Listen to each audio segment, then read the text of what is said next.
Então, gente, vamos entrar propriamente nos estudos que já foram realizados a respeito da reencarnação. A despeito do Ian Stevenson ser mais conhecido nesse campo de investigações de lembranças de outras vidas de crianças, quem começou com esse estudo foi o Hemendranath Banerjee, na Universidade de Rajasthan, na Índia. E o Ian Stevenson adquiriu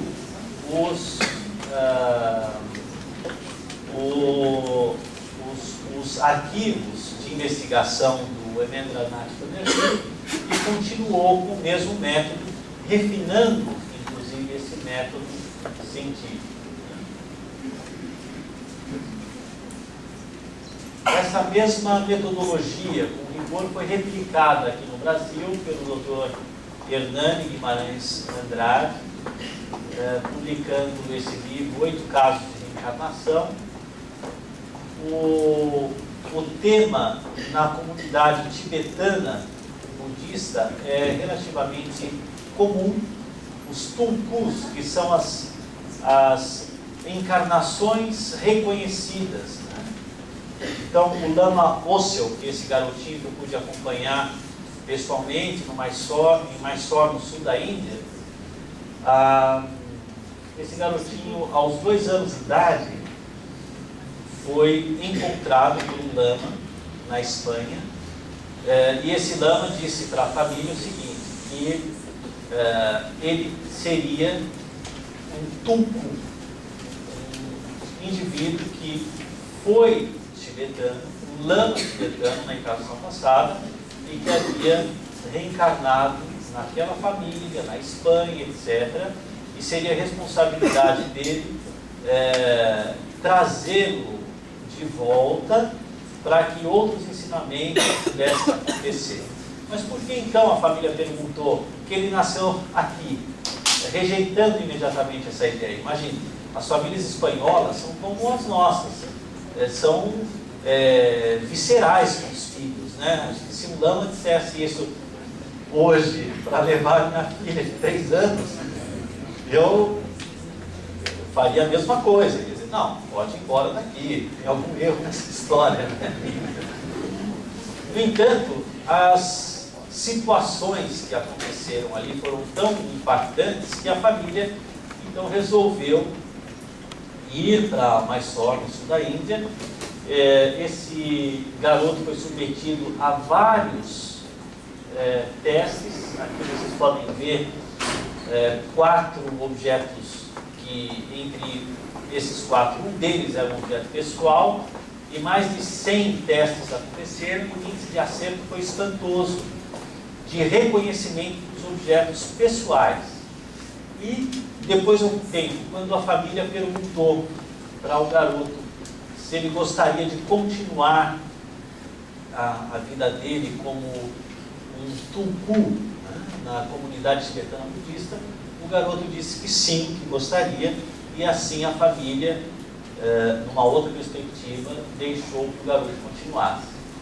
E hoje já é um adulto, né, e continua os seus trabalhos como lama. Então, muitos casos são publicados também a respeito desses garotos encontrados, encarnações reconhecidas, no entanto, não no âmbito científico. Ian Stevenson trouxe uma contribuição relevante, tendo publicado no âmbito científico, inclusive na editora da Universidade de Virgínia, muitos casos de crianças que foram avaliadas em relação às suas lembranças espontâneas de vidas passadas. Línguas não aprendidas, crianças que lembram de suas vidas passadas, trazem então um conjunto de pesquisas, né, que a pergunta crítica, nós devemos tratar os sintomas como enfermidades exclusivamente corporais? Certamente não. O que a gente vê, na verdade, reproduzindo aquela imagem do iceberg, é uma parte minúscula em relação a um conjunto que pode estar convergindo para a imersão dos sintomas. Então, apesar de vermos metaforicamente a expressão de uma árvore, as raízes que sustentam essa árvore podem ser oriundas de muitas vidas, históricos e particularidades que aparentemente não se enxerga nitidamente na árvore, mas se reproduz na árvore em comportamentos, talentos, medos, dificuldades e facilidades. Como é que a terapia de vidas passadas chegou ao Brasil? Através de Morris Netherton, que é essa pessoa, um psicólogo americano, que os meus pais conheceram e trouxeram ao Brasil. Aqui o meu pai, Pedro Pérez, aqui a minha mãe, Maria Júlia. E então começou a primeira atividade voltada a profissionais relacionados à terapia de vidas passadas. Aqui estou eu, aqui o meu irmão. Eu tinha uma bronquite muito importante e fiz regressão com o Morris Netherton naquela ocasião, e foi como se tirasse com a mão. Essa bronquite asmática me dificultava muito a vida, e a partir da consciência que eu adquiri a respeito da origem dessa bronquite, eu pude me desidentificar dessa dificuldade, e o efeito foi muito rápido, que me motivou fazer depois psicologia e trabalhar com a terapia por regressão de memória. Logo no início, nós também acompanhamos, na adolescência, essa evolução da terapia de vidas passadas.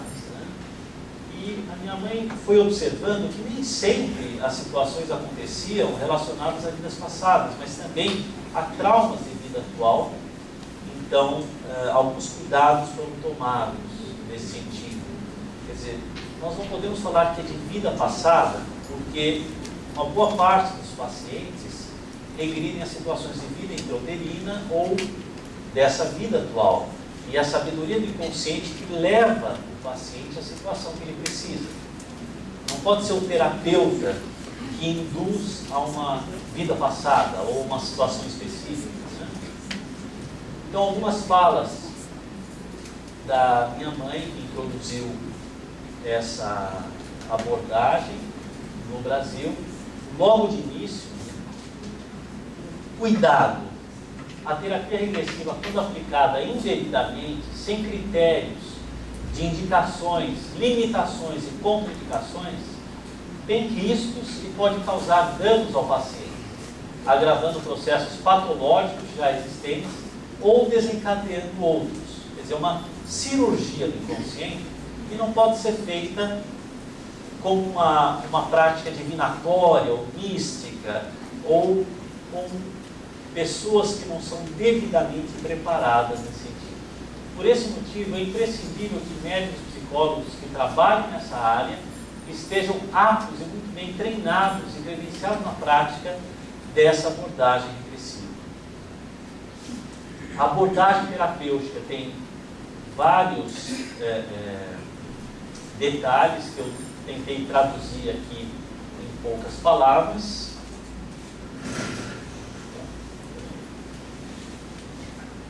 Consiste num processo de autorresolução de conflitos, associa aspectos da terapia cognitivo-comportamental ao uso do estado modificado de consciência, obtido através de relaxamento físico e mental padronizado. Após a conscientização das dinâmicas e diálogos internos que mantêm os padrões funcionais de sentimento, pensamento e comportamento, redecisões cognitivas são elaboradas e exercitadas no cotidiano de cada paciente. Durante o processo terapêutico, as novas dinâmicas saudáveis de relacionamento são fortalecidas gradualmente até que a problemática apresentada inicialmente pelo paciente seja desconstruída. Então não é uma mágica, é um processo, um começo, meio e fim, e que tem uma duração em torno de 6 meses. Alguns estudos eu quero apresentar agora, mostrando propriamente detalhes importantes dessa abordagem. Então, a técnica com a qual nós trabalhamos envolve 7 fases durante a sessão regressiva. Há um relaxamento, um aprofundamento desse relaxamento, a vivência propriamente dita, a localização do momento mais traumático, a percepção do paciente dos imprints que ficaram, dos registros, a decisão inconsciente que ficou a partir de então, do momento traumático. Em seguida, a redecisão cognitiva, quer dizer, o que diante dessa consciência eu quero colocar no lugar daquele registro traumático. E essa redecisão, como se fosse um diálogo interno, um novo script, é trabalhada diariamente. Em seguida, a elaboração da redecisão cognitiva, o retorno e a finalização. Um estudo feito em 96 mapeou os registros eletroencefalográficos dos pacientes submetidos a essa abordagem. O que nós observamos? Que durante o relaxamento, a prevalência dessas frequências alfa, que são ondas mais lentas, relacionadas à tranquilidade, a um estado mais suave, o que favorece a conexão com esses conteúdos provenientes de uma sabedoria inconsciente. Durante a regressão, propriamente, a prevalência de frequências delta, que são frequências ainda mais lentas no lobo frontal, o que significa dizer, na literatura, que são frequências relacionadas a práticas meditativas, de estados modificados de consciência. No entanto, essas frequências são concomitantes a frequências beta no lobo occipital, relacionadas ao estado de vigília, ao processamento, são ondas mais rápidas. Então, na prática, o indivíduo está em estado modificado de consciência, sem perder a consciência. E é muito importante que isso aconteça para que ele estabeleça as correlações entre o conteúdo vivenciado e o tema que ele está trabalhando, a queixa que ele trouxe à terapia. Não é um estado hipnótico em que o indivíduo perde a consciência. Esses estados hipnóticos, sonambúlicos que nós chamamos, não são adequados ou terapêuticos, porque essa consciência justamente que favorece a percepção das relações, por isso eu tenho essa dificuldade, para que em seguida o indivíduo possa redecidir esses registros que ficaram no trauma, é que favorece assim, a auto-resolução de conflitos. Esse é um outro artigo de 2005, mostrando que uma vez modificado o estado de consciência, eu modifico a minha percepção a respeito daquela dificuldade e, naturalmente, a relação que eu tenho com esse evento ou a dificuldade. Seja essa dificuldade uma fobia ou uma dificuldade de relacionamento interpessoal com o filho, né? Um paciente, por exemplo, que não se dava bem com um dos filhos especialmente. Ele não tinha muita razão para isso, né, consciente, e eu trabalhar esse tema. Por quê? Quando chega o meu filho, que é o terceiro, eu mando ele buscar uma água para mim, ou fazer alguma coisa, eu não consigo entrar em contato com ele. Eu sou super carinhoso com os outros dois, eu não entendo isso. Me vem uma dificuldade. Ele compreendeu no passado as relações que envolviam traumas com esse filho, pôde ressignificar e melhorar significativamente essa relação. Então, esse processo envolve autorresolução de conflito não passa pela inconsciência, pela hipnose sonambúlica. O indivíduo fica alheio à consciência. Não, ele preserva a consciência e lembra de todos os conteúdos vivenciados. Um trabalho muito interessante feito no doutorado, do Dr. Regis Cavini, também na neurociência de comportamento do Instituto de Psicologia da USP, mostrou respostas autonômicas durante a sessão de terapia por regressão de memória. Observe que temos duas linhas aqui. A linha preta é a linha de base, que amostras de sangue foram colhidas e vários hormônios foram observados ao longo de 2 horas. A linha vermelha é a linha durante a regressão. Então, nós comparamos a regressão com a linha de base, que é um elo de controle para a gente, né? Durante a vivência, propriamente, o cortisol, que é um hormônio relacionado ao estresse, sobe.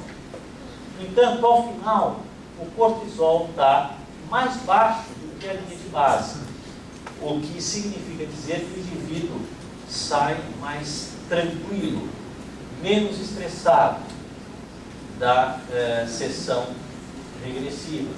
O mesmo acontece com a adrenalina.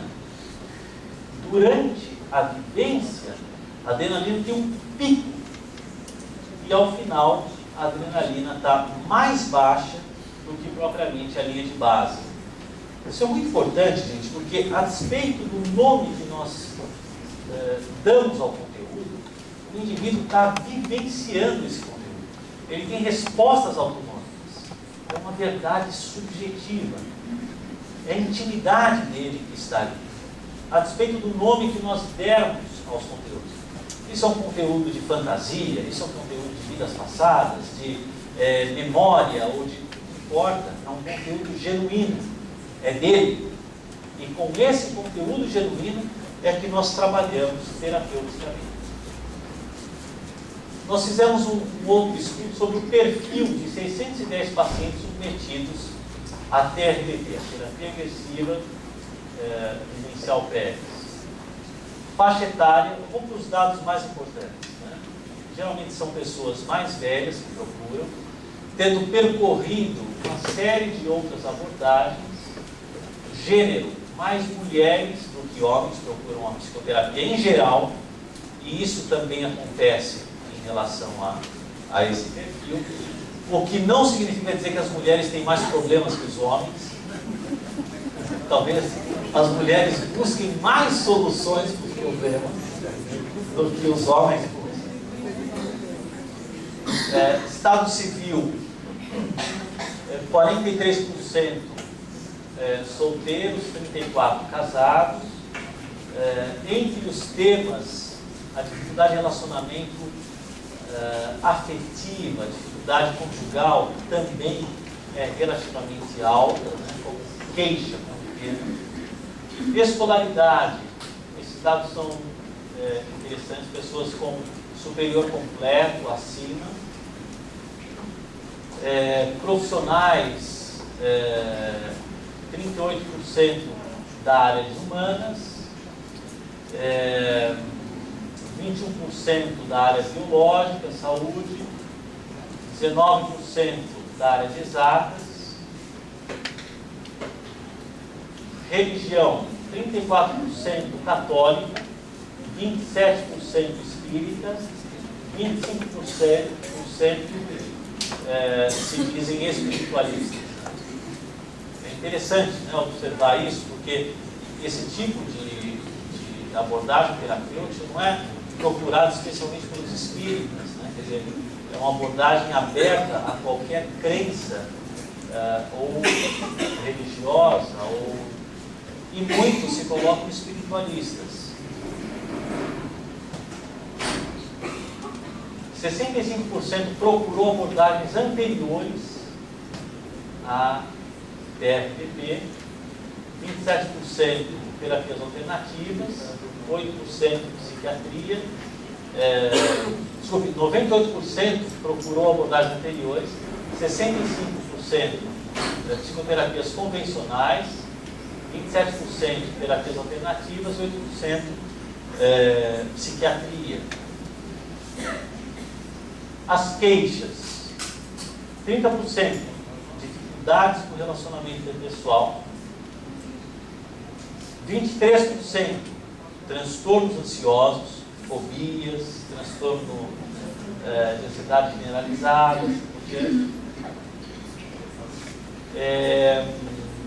19% transtornos do humor, 16% transtornos somatoformes, que são aquelas doenças psicossomáticas, antigamente chamadas, né, psicossomáticas, o psiquismo gerando enfermidade, e 12% por autoconhecimento. O número médio de sessões em torno de 6 meses de tratamento, sendo 5 sessões de anamnese, 7 de regressão, 10 sessões integrativas, que são as sessões que medeiam, que estão intercalando as sessões de regressão, um total de 22 sessões aproximadamente. Esse é um dado interessante, né? 38% vão a situações de supostas vidas passadas, como situações traumáticas que geraram as suas queixas. 39% de situações traumáticas de vida atual. 12% conteúdos simbólicos, interessantes também. Outra vez, não importa o nome que damos a esses conteúdos, o fato de nós trabalhamos com os conteúdos que afloram desses pacientes. Dados espontâneos, verificados. Apenas 2% desses pacientes trazem dados que nós conseguimos verificar e são dados espontâneos. Como eu disse, nós não vamos cavar esses dados. Não, quando eles surgem, nós anotamos todos os conteúdos e procuramos em seguida. O nível de relaxamento, 74% relata que o relaxamento é profundo, 14% médio e 12% mais superficial. E a remissão de sintomas, 64% obtém remissão completa de sintomas, 27% remissão parcial de sintomas e 9% remissão nula de sintomas, incluindo nesses 9% pessoas que não completaram o tratamento. Né? Esses são percentuais relativamente altos em relação ao que a literatura científica mostra. 64% de remissão total de sintomas é muito alto em relação às publicações que a gente observa. Crenças na reencarnação, antes e depois. Interessante. Antes, 42%, e depois, 71%. Quer dizer, a própria experiência é que modifica a percepção do indivíduo em relação à reencarnação. Conclusões. A idade média, 37,5 anos. Nível educacional elevado. Muitas pessoas procuraram terapêuticas anteriores, né, à terapia por regressão. As principais queixas, transtornos ansiosos e relacionamentos, dificuldade no relacionamento pessoal. Um alto índice de remissão de sintomas, com follow-up de 24 meses.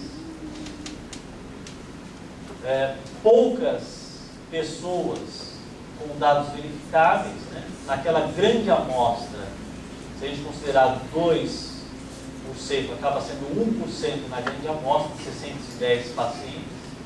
É uma psicoterapia considerada breve, tem duração de 6 meses, e está contemplando, né, a maior parte da população brasileira que acredita em reencarnação, sendo esse um processo de autorresolução de conflitos. os próprios pacientes se sentem curadores de si próprios.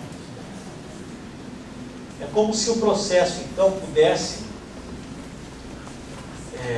localizar a história e que, em seguida, é colocada numa perspectiva de mudança, uma perspectiva de ressignificação dessa história, o que naturalmente torna essa história uma outra dinâmica terapêutica que vai se fortalecendo aos poucos por meio da prática da redecisão. Então, para a gente entender um pouquinho esse mecanismo, gente, nós projetamos imensamente as nossas dinâmicas no mundo que a gente vive. Dando um exemplo concreto, se eu colocar esses 3 pontinhos, praticamente dá para a gente ver uma linha tênue grudando esses pontos e emerge, entre aspas, um triângulo aí. Por quê? Porque nós conhecemos essa figura e com as dicas do ambiente nós acabamos projetando as nossas memórias. Então nossas relações são imensamente espelhadas por nossas memórias. Por isso nós reencenamos as dificuldades, as memórias conscientes e inconscientes na relação com o entorno. É como se nós fôssemos grudando os fragmentos, buscando sentido, e as nossas memórias permeiam então esse processo. Um outro exemplo que eu gosto de mostrar, o quanto as nossas memórias influenciam nossas percepções, reside nessa brincadeira. Vou observar a cor do quadradinho A e a cor do quadradinho B. Vocês diriam que essas cores são similares ou diferentes? Diferentes. Então, eu vou tirar o contexto de aprendizado agora, tampando essas partes. E vou fazer a pergunta. São similares ou diferentes essas cores? Então, por que nós aprendemos que um tabuleiro tem preto, branco, preto e branco? Existe uma sombra desse cone que interfere nas nossas percepções. A impressão que a gente acaba tendo é que essas imagens são diferentes, porém, se nós tiramos o contexto de aprendizado, a nossa percepção modifica. As pessoas que chegam à psicoterapia chegam nesse contexto. O que vocês veem aí? Que imagem vocês conseguem identificar?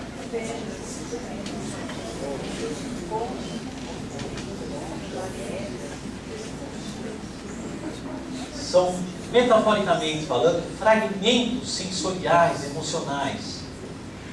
Eu não consigo identificar exatamente o que são. São conchas, são pedras brancas. O que são isso?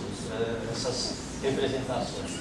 À medida em que eu encontro a etiologia, eu minimizo essas expressões sensoriais, emocionais, e dou um contexto para aqueles fragmentos. O que vocês veem agora? Rosto, né? Uma outra imagem. Quer dizer, aqueles fragmentos sensoriais que me incomodavam encaixam numa outra perspectiva, agora saudável. Então, eu vou falar sobre um caso específico, uma fobia específica, para mostrar para vocês, entre outros, esses casos que foram verificáveis e trouxeram espontaneamente dados interessantes nesse sentido. Então, uma paciente que trazia uma fobia específica, com 16 anos de idade, e a queixa, medo injustificado de explosões, desde a infância. Esse era o tema. Durante a anamnese, ficou claro que essa menina trazia imitações de barulhos e potenciais explosões desde a infância, explosões como trovões ou fogos de artifício, e aos 11 anos começou a manifestar pensamentos intrusivos de catástrofes relacionados a explosões, o que limitava muito a vida dessa criança, porque ela começou a desenvolver padrões de checagem e rechecagem, em relação, por exemplo, a fogão, a gás, né? Ela ficava com medo de uma explosão acontecer. Qualquer remota possibilidade de causar explosão disparava um extremo pavor, um medo muito importante. E a despeito dela ter a consciência de que os seus comportamentos não tinham uma justificativa, né, um porquê propriamente, ela não conseguia evitar esses pensamentos. Em uma das regressões, ela se vê como um civil, sexo masculino, com 20 anos de idade. O tema, medo de explosão. De onde vem esse medo? Então, essa paciente diz: moro na ilha de Creta. Manhã, ela se vê numa situação, aos 20 anos de idade, sou grego, 20 de maio de 1941. Ela percebe espontaneamente dados bem precisos, né? Eu adoro esse lugar, eu vivo na Baía de Suda. E de repente, vários aviões se aproximam e iniciam um bombardeio massivo. Eu posso ouvir muitos soldados gritando, aviões Stuka, são alemães Stuka. Eu tento atirar nos aviões com soldados australianos. Eu não consigo, eu preciso me esconder. São muitos aviões alemães. Eles bombardeiam e atiram por trás. Os Stuka soltam bombas, muitas bombas. Os soldados australianos estão nos defendendo. E repentinamente um estrondo muito alto, uma explosão acontece bem perto de mim. Eu estou morto. A paciente descreve essa situação de morte física com detalhes emocionais, expressões emocionais muito fortes. E não para, ela continua vivenciando, pós-morte, alguns conteúdos que destacam a atenção. Eu posso ver a cruz nos aviões, eu estou fora do corpo, o bombardeio acabou e agora eu vejo muitos paraquedistas. Eles vão invadir Suda. E aí acontece uma situação interessante, né? Ela melhora, ela consegue trabalhar as sínteses terapêuticas, as redecisões e resolve essa fobia específica de explosões. Depois de vários meses, ela passa o Réveillon com os pais, naturalmente, assim como sempre fazia, e isso chama a atenção do pai, que não sabia que ela havia feito terapia. Ele falou assim: filha, você não tem mais medo de fogos, né, de artifício e tal? E ela disse que não, eu fiz uma terapia que a mamãe me levou. A mãe havia levado a filha escondida do pai, porque o pai não aceitava a reencarnação. E o pai então fica muito bravo, ao invés de ficar feliz, mas muito bravo, e diz para a mãe que vai mostrar que nada disso existe. Marcou uma sessão comigo e pediu naturalmente com consentimento, né, da mãe e da filha esses dados da vivência. Eu entreguei esses dados e ele foi investigar a própria vivência da filha para desmistificar esses conteúdos. E qual foi a surpresa dele em observar que esses conteúdos eram genuínos? E ele trouxe, depois de 2 semanas, esses dados confirmados. A Baía de Suda, de fato, existe em Creta. Eu, como terapeuta, desconheci, assim como a paciente desconhecia na ocasião.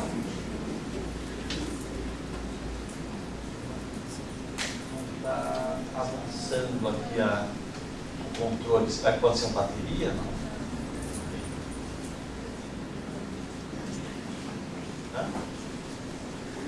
Não está?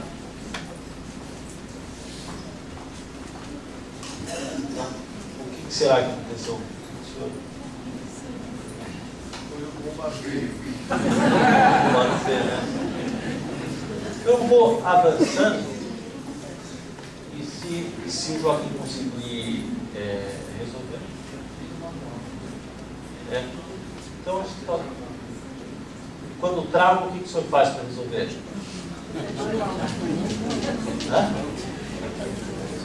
Então pode iniciar, eu vou falando. E aí, o que aconteceu? Vários dados interessantes. Primeiro, as tropas australianas e neozelandesas, de fato, faziam auxílio na ilha de Creta. Ela fala sobre australianos e, na ocasião, eu fui trabalhando com conteúdo. Né? Os civis também participaram da guerra ativamente ali. Né? Então, ela se vê como um civil, ela tenta defender, não consegue, e, de fato, isso acontece. Há um bombardeio, exatamente na data que ela refere, na vivência, e o pai conseguiu fotos desse bombardeio, se não me engano, em 1941, né? Tem as imagens depois, se não conseguir ver. E os aviões Stukas, de fato, existiram e atiravam por trás. Então, tem uma imagem interessante, um diferencial, que tinham metralhadoras por trás desses aviões. Né? E é um dado interessante que a paciente vê nessa vivência. Um outro dado é que, de fato, depois desse bombardeio, os paraquedistas vêm e o pai resgata um mapa antigo alemão com a ilha de Creta e a Baía de Suda como um alvo desse bombardeio. Quer dizer, um mapa alemão da época que tinha, de fato, como alvo aquela região que a paciente relata que está vivenciando. Então, são várias situações que destacam a atenção nesse sentido, destacaram a atenção do pai, e o pai veio na segunda ocasião conversar comigo, bastante impressionado. Eu mostrei um outro caso que naturalmente a paciente permitiu, com dados também verificados e confrontados, confirmados, mostrando que não era algo que não poderia acontecer. São vivências raras e aconteceu com a filha, assim como com outros pacientes. Então, o fato é que, mesmo sendo situações raras, isso acontece e destaca bastante a nossa atenção. Esse é um dos caminhos também que nos permite o fortalecimento da hipótese reencarnatória. Né? Outra vez, a despeito do nome que nós damos ao conteúdo. Nós não estamos interessados em comprovar a reencarnação, mas em trabalhar terapeuticamente com esses conteúdos. Então, a minha síntese, a minha redecisão cognitiva nessa situação da regressão foi justamente: eu coloco a minha energia para propagar o bem e cuido disso com atenção e responsabilidade. E assim eu faço.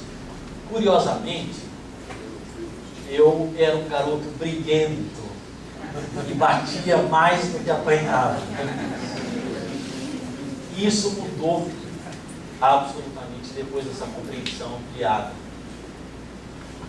O entendimento de que nessa vida eu tinha a grande oportunidade de canalizar a minha energia ao bem-estar. E assim eu venho fazendo numa perspectiva muito mais interessante. O diabetes, como vocês sabem, é uma enfermidade lábil, mas quando há um bom relacionamento com essa enfermidade, o nível de complicação diminui muito, porque você se torna amigo da doença e não inimigo. E a possibilidade, assim, de controlar muito melhor o diabetes. Então, nesse intervalinho, em poucas palavras, eu observei, eu pude compartilhar com vocês o efeito terapêutico da terapia por regressão em mim mesmo e em relação ao diabetes e à hipoglicemia. E o meu médico fala que eu sou um paciente que ele mostra como exemplo, né? Porque a minha glicemia aplicada, né? Que é um exame que mostra o perfil da glicemia e tal, é tal como se eu não tivesse diabetes, tomando insulina naturalmente. Então eu não brigo contra a doença. A doença está a favor do crescimento e do bem-estar, da propagação do bem-estar. Então aqui algumas imagens, né, que eu contei para vocês. De fato, Sudan foi atacada na ocasião que a paciente fala, né? O bombardeio de aviões Stuka, que eram desses aviões. Ela via a cruz, né, no intervalo entre vidas, já, né, quer dizer, pós-morte, e essa metralhadora por trás, que era o diferencial desses aviões. Soldados australianos, neozelandeses e britânicos de fato estavam ali, na tropa de apoio, né? E os civis foram engajados, e esse foi um mapa interessante que o pai encontrou, a Baía de Suda, a estratégia dos paraquedistas alemães depois, né, que a paciente vê. O momento mais traumático foi a morte naquela situação de explosão. A decisão, explosões causam destruição, portanto, na vida atual, qualquer tipo de explosão é ameaçadora. E a redecisão, a síntese terapêutica, sou cuidadosa e me sinto calma em relação a explosões. E, ao final do processo terapêutico, ela não mais preenchia os critérios de fobia específica. Para terminar, uma frase que eu gosto muito, de um estudioso, um pesquisador chamado Van der Kolk, de 1996. Ele diz o seguinte: nós precisamos entender em que nível acaba o passado inacabado para que a gente possa viver o presente. Em outras palavras, nós tendemos a reproduzir os nossos passados, reencenar os nossos passados, e é muito importante que a gente processe esses passados traumáticos, para que a gente possa assim, se libertar daqueles comportamentos e viver num presente saudável. Esse artigo está disponível no meu site, clinicajuliopérez.com.br, também em outras versões em português, em divulgações científicas, que a gente chama, por exemplo, tem uma versão na revista Psique. E eu quero falar um pouquinho de um documentário que nós estamos fazendo. Eu tenho a felicidade de compartilhar de histórias muito bonitas de superação. Fiquei também emocionado. Cadê o Milton? Que teve aqui há pouco, né? E há 20 anos foi meu paciente, assim como a esposa. E eu me lembro detalhes. Estava conversando com a Silvia agora, né? A Sônia, desculpa, que quando eu recebo um paciente, eu faço uma prece e coloco o paciente lugar de Jesus, como se Jesus estivesse ali. E a plenitude da minha atenção também está igualmente, porque a responsabilidade é muito grande. Então eu lembro dos detalhes e dos nomes e das passagens de cada paciente. E cada paciente é um privilégio, é uma oportunidade imensa que eu tenho de canalizar o melhor de mim no processo terapêutico e na superação. No entanto, a maioria das pessoas não tem acesso à psicoterapia.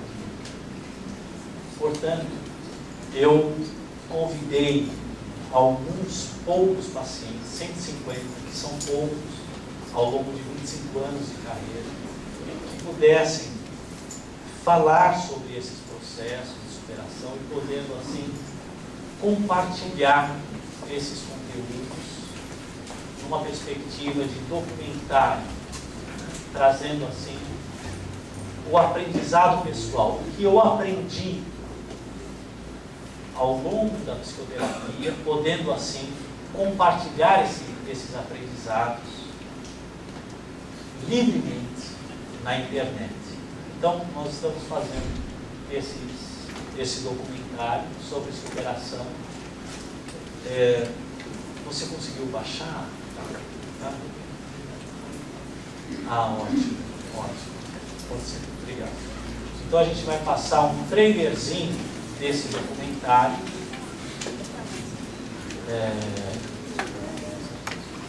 Que visa justamente a propagação do bem-estar em primeira pessoa. As pessoas vão falar sobre esses aprendizados, como é que eu superei a situação, a fobia tal, ou o pânico, ou isso, ou aquilo, quer dizer, para que um número muito maior de pessoas possam receber algumas ferramentas em primeira pessoa desses pacientes. Então, a ideia é mostrar esse trailer e pedir ajuda de vocês para que possam propagar esse trailer. Nós só podemos fazer esse documentário com auxílio e a gente está buscando suporte para isso, porque as filmagens das histórias também são relativamente caras e a gente está construindo esse documentário com 150 pacientes, o que demanda bastante investimento. Então, o nosso pedido é justamente de busca de suporte para que a gente possa, sim, finalizar esse documentário e colocar de livre acesso na internet para que muito mais pessoas possam ser beneficiadas.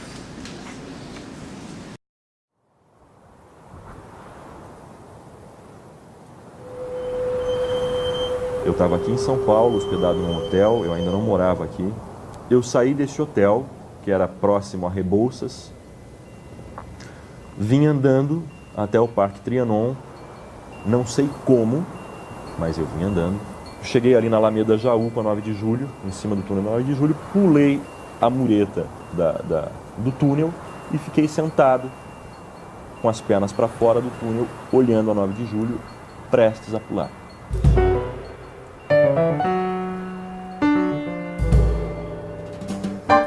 Eu me trancava no quarto e enquanto eu não acabasse com 1 quilo de chocolate, eu não queria sair, eu não queria ver ninguém, era em cima da cama, comendo cada vez mais. É a pessoa que eu mais gosto, assim, um ente querido, senta do lado meu e de repente o choque, tá doente. E aí, o que é essa doença?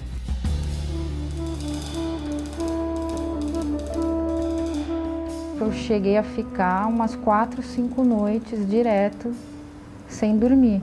Eu passava a noite com medo, mas pânico.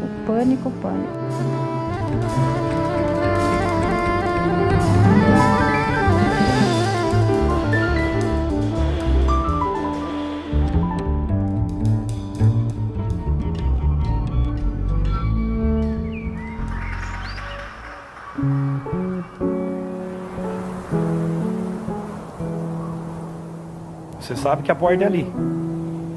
Mas quando você está ruim, você precisa que alguém pegue na sua mão e te leve até a porta para você sarar. E sozinho, no caso do pânico que eu tive, eu não ia sarar. É um trem que vai bater de frente com você, vai machucar, vai ter dias que você vai odiar a terapia. Esse trem é você mesmo que está dirigindo, é você que pode frear ele ou não, e frear geralmente é prorrogar um pouco a porrada que você vai ter, né?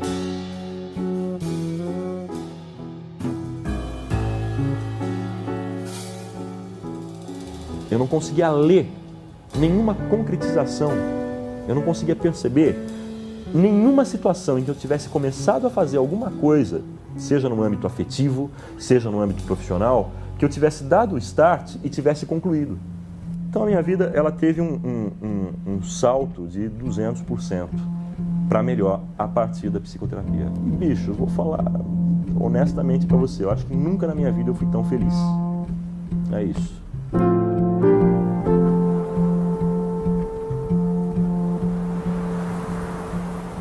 E quando eu vou para a psicoterapia é como se eu levantasse um véu, depois eu levanto outro, e aí ao levantando esses véus eu vou enxergando um pouco mais a mim mesmo, vou enxergando outros tons, vou vendo o que está embaixo disso, embaixo daquilo.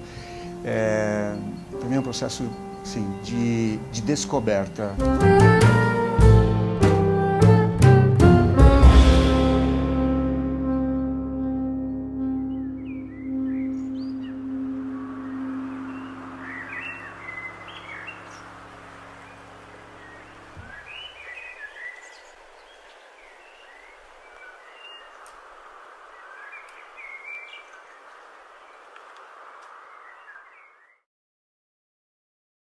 Imensa gratidão a todos esses pacientes que fazem parte da minha história, ao Milton, a Pilar, ao irmão Marçal.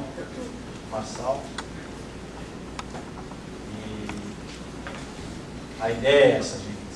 Espero ter trazido aqui alguma contribuição nesse sentido.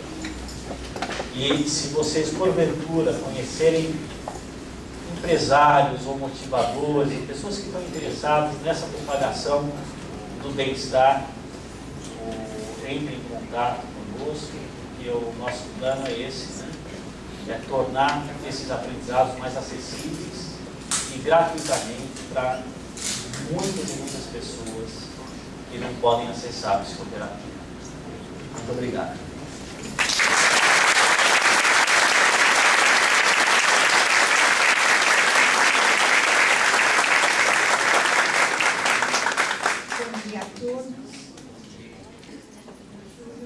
Vamos agora passar as questões que o público fez para serem respondidas aqui pelo Dr. Júlio Pérez. A primeira, quais as possibilidades de que a reencarnação seja vista como lei biológica e não como um princípio de fé religiosa?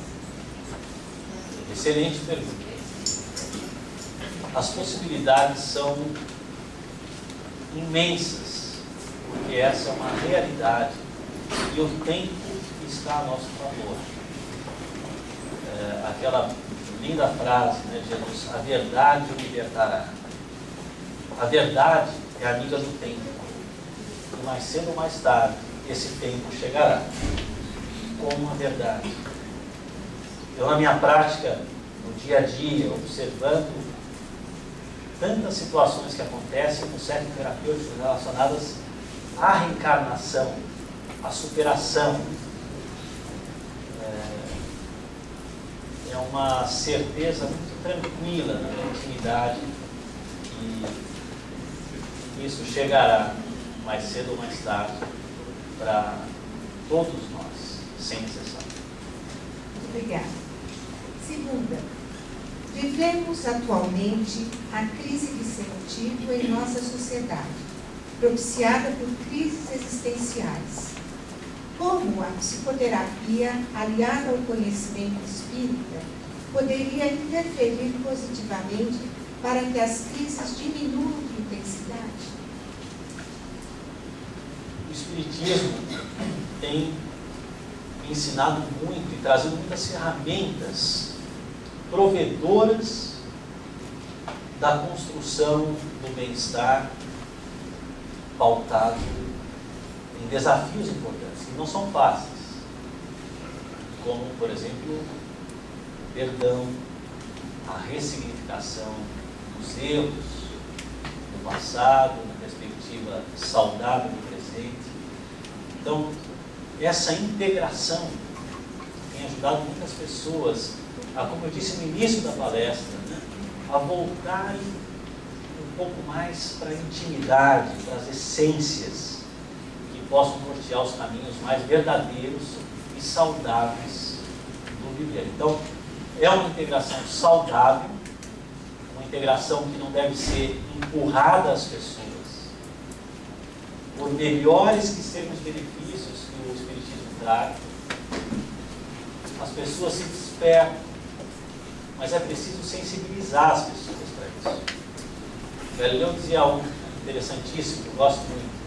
Não é possível ensinar nada a ninguém, mas é possível sensibilizar alguém ao aprendizado. É com essa delicadeza, sem pressão, com suavidade. Esse é o melhor caminho para que essa integração possa acontecer para aquelas pessoas que não vivem ainda essa integração. Porque quem já está sabe o quanto é importante e quanto é benéfico. Pediria que o senhor falasse um pouco sobre o traço epileptóide e sobre a problemática enfrentada por uma grande parcela da população em relação à dificuldade em gerar filhos sem que haja um impedimento propriamente urbano.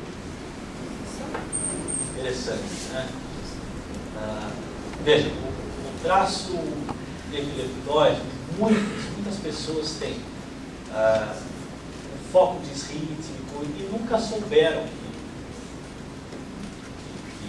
que tem. Então, não é, gente, eu não gosto de classificações estanques que depreciam a qualidade do viver. Por quê? Por exemplo, pessoas sensíveis têm,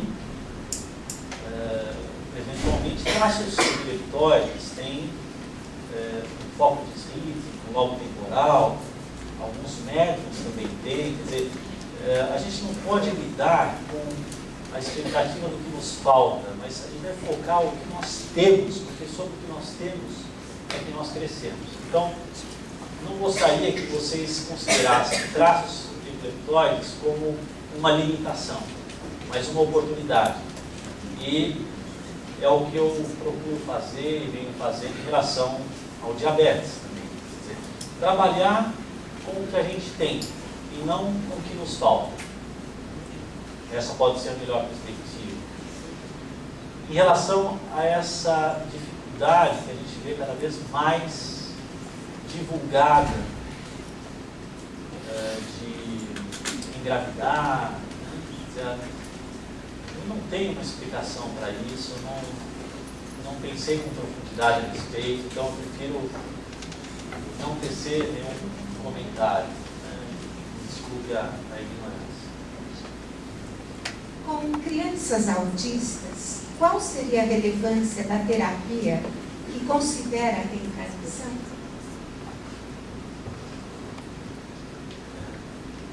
A terapia que considera a reencarnação é essencialmente a terapia do amor.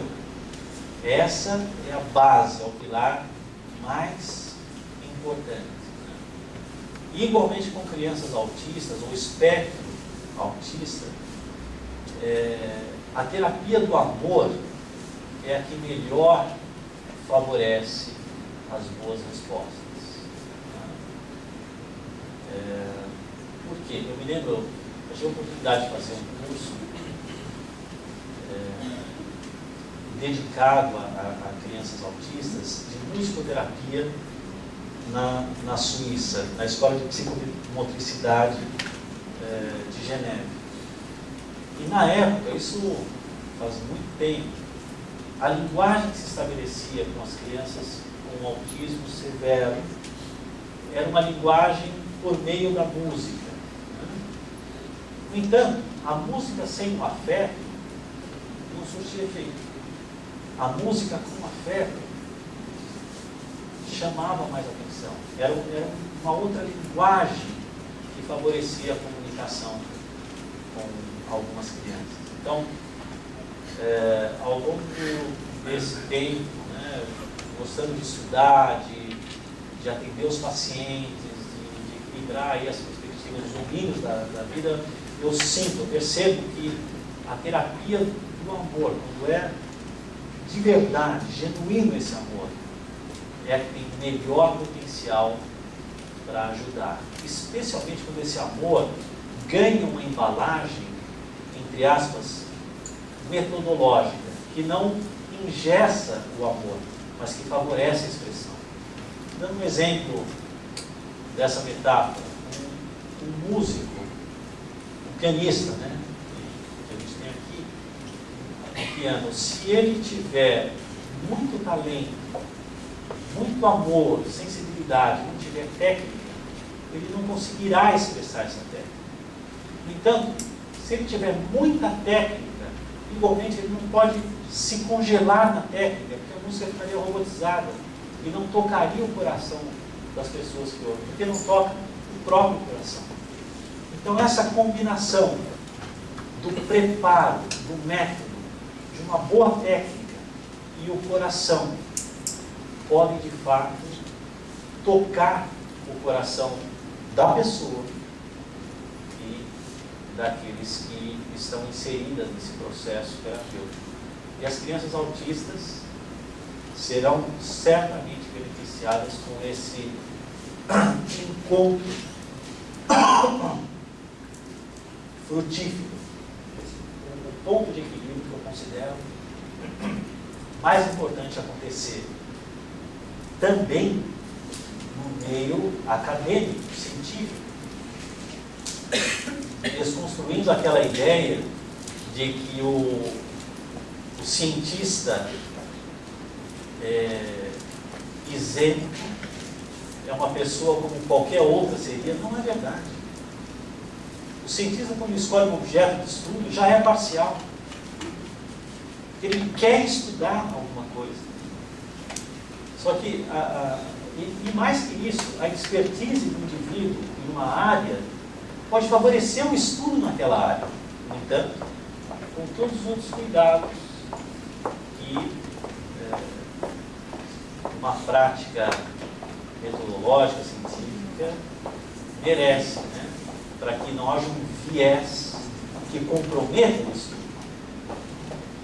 Então, esse ponto de equilíbrio pode favorecer não só os autistas, como todos nós e todos que procuram e recebem algum tipo de ajuda especializada. Há, atualmente, alguma norma regulamentadora do Conselho Regional de Psicologia sobre a relação terapeuta-paciente no aspecto de espiritualidade?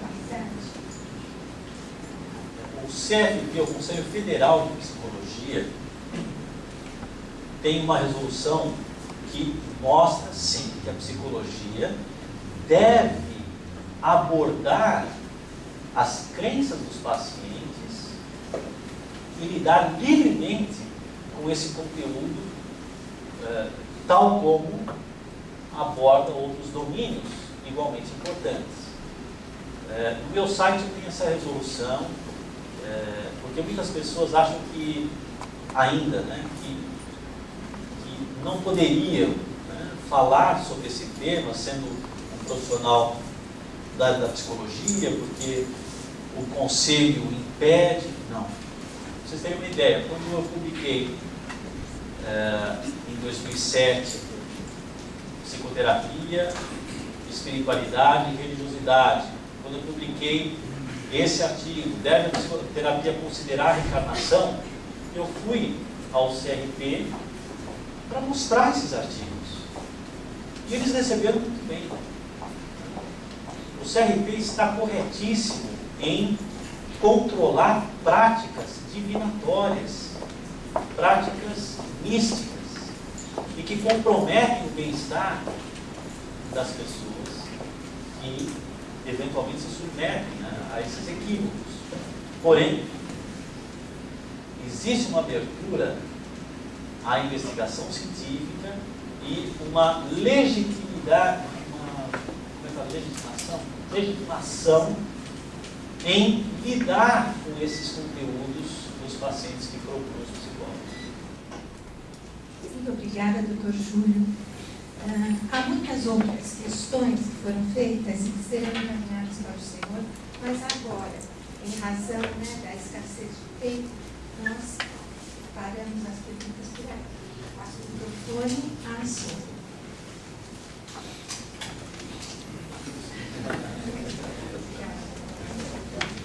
Então, o Dr. Júlio vai estar então à nossa disposição lá atrás, autografando o seu livro Trauma. Superação. Trauma e Superação. Vamos aplaudir mais uma vez.